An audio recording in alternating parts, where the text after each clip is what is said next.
Hello guys, আজকে আমরা এমন একটা ভয়ঙ্কর জায়গায় চলে এসেছি যে জায়গাটার মধ্যে অনেক রহস্য লুকিয়ে আছে।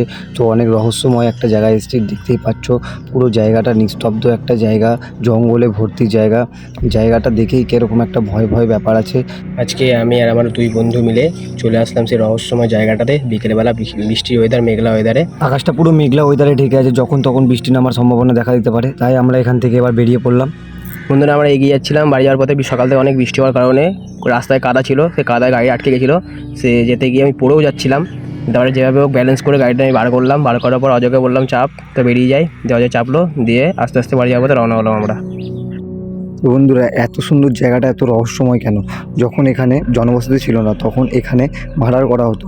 তো একজনকে কুপিয়ে মারার পর তাকে এখানে পুড়িয়ে মেরে ফেলা হয়েছিল। এই জায়গাটা আরো বেশি ভয়াবহ হয়ে উঠেছে। কাকা, এখানে ভূত দেখা যায়? ভূত কিছু দেখা যায়?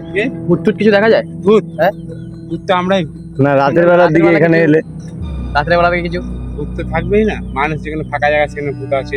আওয়াজ ফাওয়াজ কিছু পাওয়া যায় এখানে? আর তারপরে কি হবে, বড় বড় ইয়ে আছে, সাপগুলো আছে, সাপগুলো, শিয়াল আছে।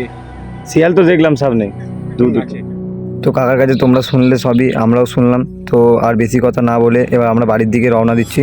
তো এরকম ছোটো ছোটো আরও ভালো মিনি ব্লগ দেখতে হলে আমাদের চ্যানেলটাকে ফলো করবেন, সাবস্ক্রাইব করবেন। তো টাটা বন্ধুরা।